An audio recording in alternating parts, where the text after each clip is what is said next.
Hello, and welcome back to the Pleasure Priority Podcast. This week, we are diving into current events. So, I did want to talk about this FAFO movement and Black women resting and what this all means for all of us. So, first and foremost, what is FAFO? So, FAFO is fuck around and find out.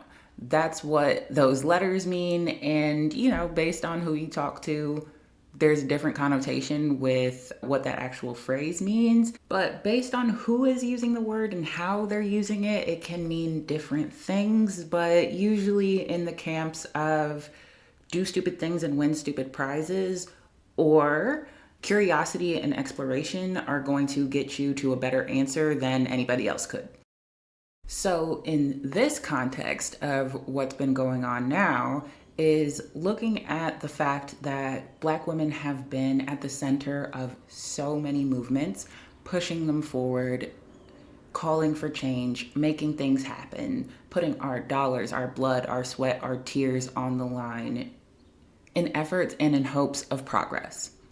And after the results of the most recent US election, and the data that came back that 92% of Black women showed up and showed out and voted either against Donald Trump or for Kamala Harris. But the data shows we showed up, we did our part. We did literally everything that we could, and the results still didn't end up in our favor. So now it's up to other groups, other communities to organize, take the torch, and move forward, because it's our turn to rest. It's like finally being able to stand up to your classmates and say, hey, I'm the only one that's been working on this group project, so I'm actually gonna stop. I'm actually gonna not do anything else, and y'all can figure out whatever you're gonna figure out without me, because now it's our time to rest. This isn't our fight, or isn't our fight alone, because clearly our work and our effort is not enough to change circumstances to reflect what we want, or honestly what a majority of us wants. So that's where this FAFO movement stemmed from, was ultimately the results of the election and how do we respond, what do we do, how do we take care of ourselves moving forward. And then now also with these DEI rollbacks, that so many people have the misconception has to do with race, when in reality, DEI touches everything that's not inherently ableist. And a lot of people are coming to terms with that misunderstanding and how these rollbacks are actually affecting them. But then it also begs the question, okay, Black women, what are we supposed to do? What are we supposed to focus on? How are we supposed to fix this if these next 4 years are supposed to be our time of rest, are supposed to be the time where we let everybody else figure out how to get it together? How are we supposed to handle this? What are we supposed to do? So in light of all of these conversations going on, these questions coming up, and the fact that March 10th is actually the National Day of Rest for Black women, choosing March 10th to honor the legacy of Harriet Tubman. It's not her birthday. We actually don't know her birthday, just know that she was born in March of 1822. And that she died March 10th of 1913. So to Harriet Tubman, arguably one of the greatest and most effective activists of all time, someone who tirelessly supported other people to gaining freedom, someone who put herself at risk constantly to keep going back to save more and more. We choose March 10th to honor her and to honor the privilege that we now have to decide to rest. I know it doesn't always feel like a choice or a privilege, but it's one that was fought for and one that we need to take intentional time out to celebrate, acknowledge, and truly rest. And also, shameless plug, I'm doing an event with the Black Girl Burnout Society on March 9th to prepare for this National Day of Rest, where we're going to have a powerful conversation on intentional rest, why it matters, what it really means, and how you can embrace it more and more. So that event is Sunday, March 9th. Of course, would love to have you there. I'm going to put the registration link in the bio. So all you got to do is register, block the time off on your calendar. You'll get the Zoom link and show up. I'd love to see you there. But anywho, let's get to the real meat of the conversation. So I know some people who struggle with adopting this FAFO principle, or really how to tangibly live it in their day-to-day lives when they've spent, their entire life up until this point stepping up, doing what needs to be done no matter what. So the first thing that usually comes up is like the whole idea of, if I don't do it, then no one else will. And I'd like to offer that that's the point of this exercise. The point is that we've been taking on work that isn't our burden to carry. And now it's time to put it down so others have the opportunity to pick it up. And that may mean that that work doesn't get done for a while. And again, that is the point, for others to feel the impact. Also coming from the perspective that even when we continue to do the work, we're not getting the results that we want. So our time, our effort, our energy is better spent focusing on ourselves and our communities and the areas in which we do have more direct control than constantly trying to put that effort, energy, time, and everything into other situations that aren't fruitful for us. So yeah, I will say that it is uncomfortable and it will be uncomfortable. And I'll also offer that it hasn't been comfortable. It's been consistently uncomfortable, but this is just discomfort in a different way that may currently feel outside of our comfort zone, however, has a better impact on our overall mental health, our ability to protect our peace, our ability to actually find joy and fulfillment outside of the current state of the world, or in spite of the current state of the world. This discomfort is actually more helpful than harmful to you. Another thing that comes up for people is believing that they will be morally bad or morally wrong if they opt out of trying to solve these problems, if they don't give everything they have, inconvenience themselves in as many ways as possible, try everything that could possibly ever be tried, then that makes them a bad person. And I can honestly approach this from multiple angles, because one, is it actually true? Like, if you were looking at anyone else in the same context and expected them to do everything, including things at their own detriment, to support people or movements outside of themselves, if they choose to not, if they choose themselves, their own values, their own safety, their own peace of mind, does that truly make them a bad person? And if not, why would it make you one? And then I could also come from it from the perspective of, what's wrong with being a bad person? What's wrong if other people see us as bad?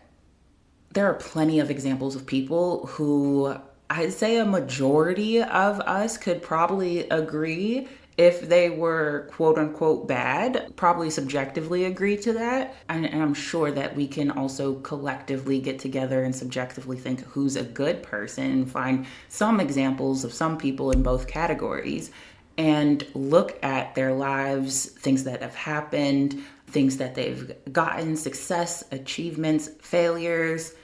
The list is going to look very similar. Other people's perception of our own relationship, or where we fall within good and bad, doesn't really affect what happens in our lives.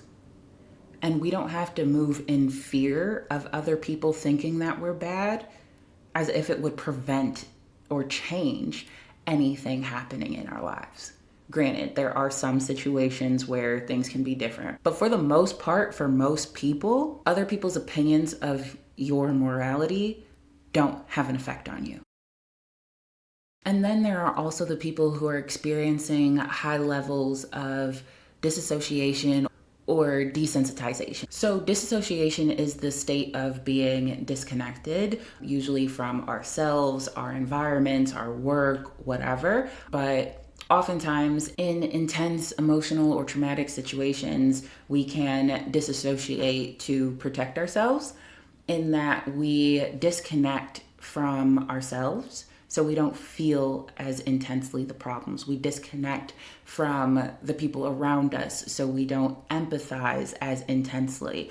We disconnect from really anything outside of our own survival or our own escapism to try to protect ourselves from the intensity of these feelings and everything that comes with that.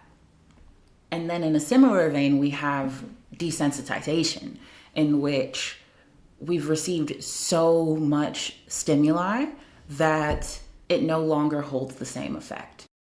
So a good example of this is what Trump's administration was trying to do in the first 30 days of throwing so many things at us, so many things that were outlandish, crazy, that we didn't know where to look, we didn't know how to keep up, we didn't know what was real or what wasn't, and it just got to a point where our reactions grew quieter because we didn't have the energy to keep freaking out. We didn't have the voice to keep screaming. We were essentially pummeled to accepting a new normal.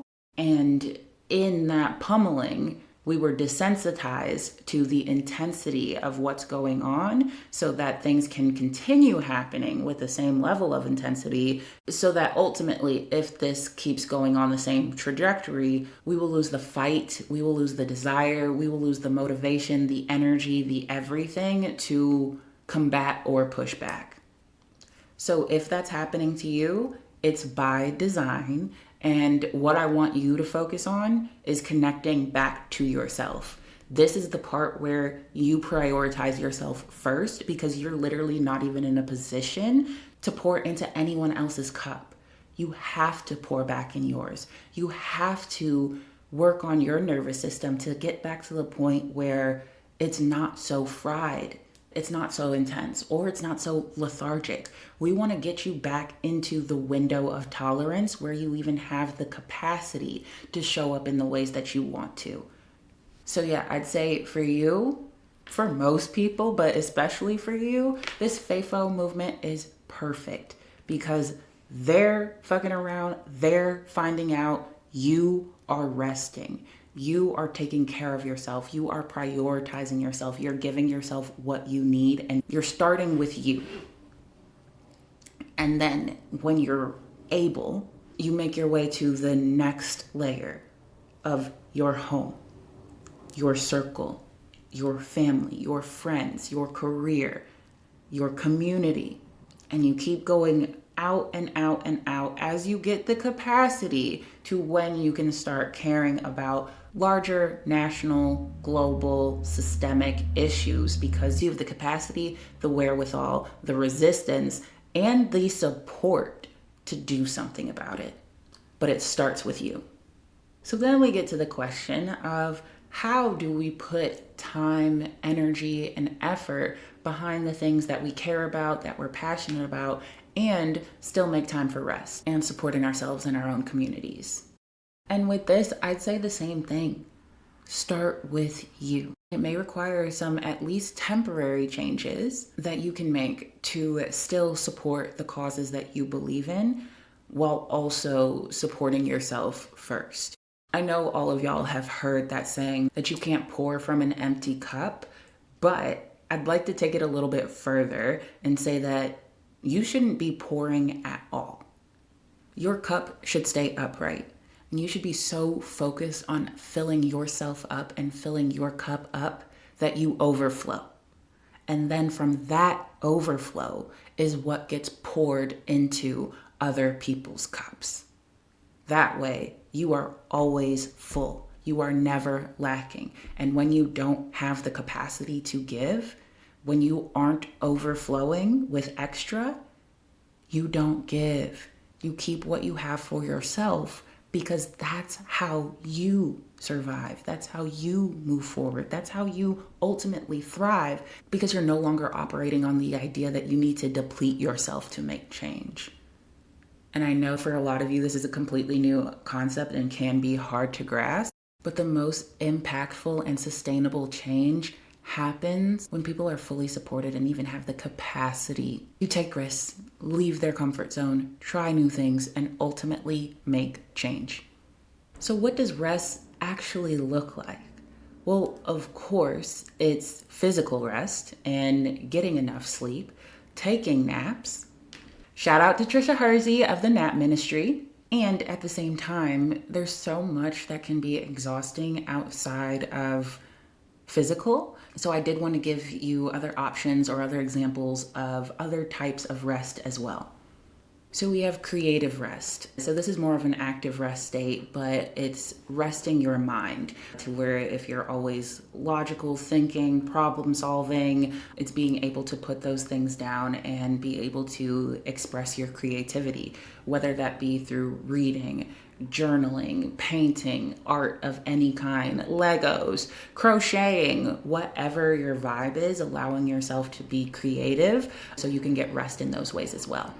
We also have mental rest. I know a lot of you doom scroll to kind of get breaks from your day, but also thinking about what's actually going to feed and nourish you. It's usually not the doom scroll. So taking time away from social media, literally just logging off and sitting with yourself and your thoughts. So taking a break from the constant information from every other avenue and just giving yourself time to be with your own thoughts.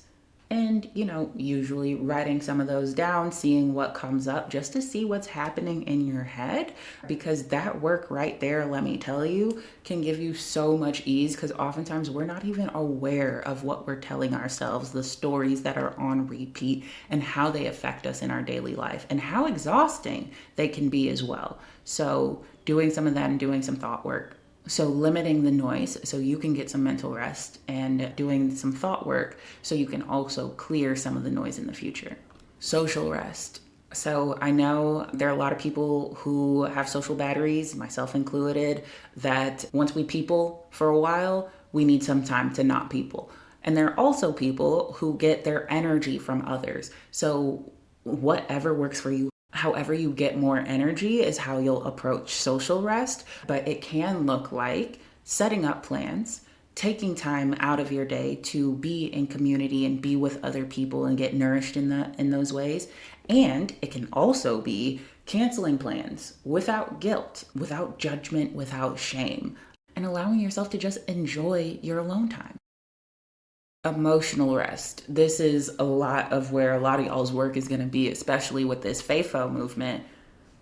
But putting things down, setting some boundaries, protecting yourself, protecting your time, protecting your peace. Not always answering the call to be the strong one, the resilient one, the one that's always there. Take some time for you to rest and recover.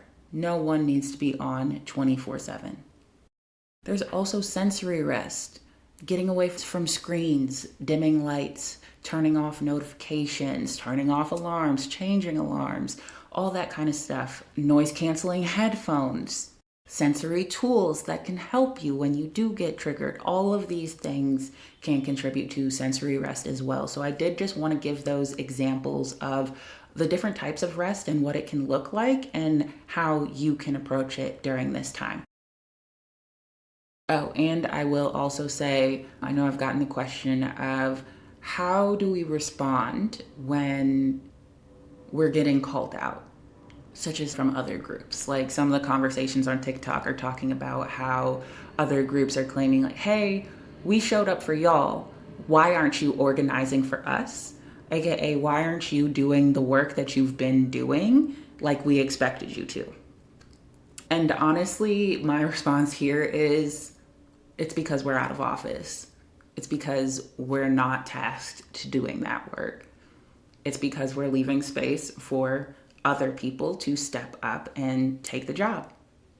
Other people will have thoughts, they will have feelings, they will have emotions. Other people maybe won't agree with what you're doing, what you're trying to do, what your intention is behind it, and that's fine.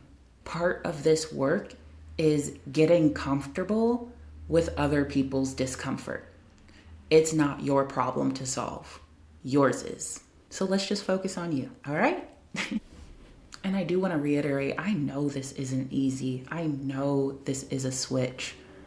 And I know there's going to be things that continue to come up, like this DEI example, case in point, where something happens and then we just have this instantaneous activation to save the world, to make change, to save everybody.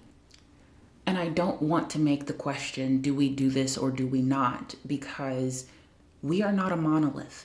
The same advice is not going to work for everyone.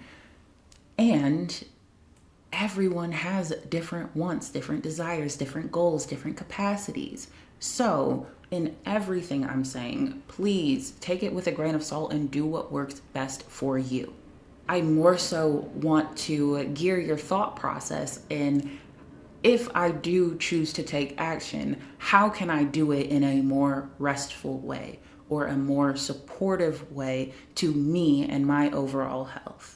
To focus on me and my needs, my family, my direct community first before everything else. Even just doing the work through that lens is going to change your entire experience of it. So yeah, to reiterate, we are not a monolith. And of course, please do what works best for you. And a few other examples of how you can actually take intentional rest. 1, say no. You can say no in a lot of different ways to a lot of different things. You can say no to putting things on your plate. You can say no to taking off the important things or what's important to you off your plate. But the important thing to note is more rest is going to require you saying no more. There's also the idea of prioritization. I always talk about prioritizing yourself, your happiness, your pleasure, your joy first. And just with the idea of prioritization, there are going to be things in your days, tasks, activities, people, all the things that you just can't get to. And everything can't have the same level of importance. So you have to decide what is most important, that what has to get done, and what can wait. And I'm guessing that most of you really need to zoom in on that question of what has to get done, because you're likely putting other people's needs and what needs to happen for other people further ahead than for yourself. So re-ask that question with yourself as the main priority. Also, connection. Connection is so important. Please do not think that you are alone or that you have to go through this alone. Lean on your support systems, on your communities, on your friends, on your family, on whoever makes you feel good, and prioritize having connection and points of connection every day. This can be conversations, this could be physical touch, this can be literally anything, a text message, a phone call, it doesn't matter. Just take the time to connect with others and get that need met. Also, there's some boycotts going on. I'm not 100% sure on all the dates and all the things happening, but there's a lot happening. Saving your dollars and spending with small businesses, Black-owned businesses, women-owned business, minority-owned business, things of that nature. Skipping out on the Targets, the Walmarts, and using other options instead. But I'd definitely look at what boycotts, protests, all the things are happening around you that you'd be interested in engaging in. But again, we are not a monolith, so do what works best for you. Incorporate as much rest as you can in your schedule, and also know that it's okay if that number goes up or changes at all over time, because that will happen. But this is about developing the patterns that help you prioritize intentional rest. I also wanted to take the time to remind you that rest, especially your rest, is revolution. Prioritizing your pleasure is revolutionary. Prioritizing yourself is revolutionary. Going the step further and prioritizing your pleasure is revolutionary. Protecting your peace is revolutionary. It's an act of resistance. And all this revolution also creates space for more. It creates space for other people to see the problems as they are and step up in solving them, using their own expertise, their own privileges, their own ideas to continue walking down the road that we've been so tirelessly paving. So if you get anything from this episode today, please know that your intentional rest, you putting yourself first, you taking care of yourself, you declining to save everyone else is revolutionary. And it does move the needle. And it is so important. And I implore you to take more intentional rest and to join us on March 9th to celebrate the National Day of Rest for Black women, as well as March 10th, and doing whatever you can do on that day to intentionally rest and celebrate yourself for it. But all right, my friends, that's what I have for you today, and I'll catch you next week. Stay rested, and of course, stay pleased. Thanks for joining me for this episode of The Pleasure Priority. I hope that when you see things can be better, you're inspired to do better. Because remember, you deserve nothing less than an abundance of joy, fulfillment, and all the peaceful good vibes. If you love this episode, don't forget to subscribe, leave a review, and share it with your friends. Oh, and hey, make sure you're on my email list for more tips, laughs, story times, community, and all things pleasure. So until next time, keep living life on your terms because settling is for the birds. All right, stay pleased, my friends. I'll see you soon.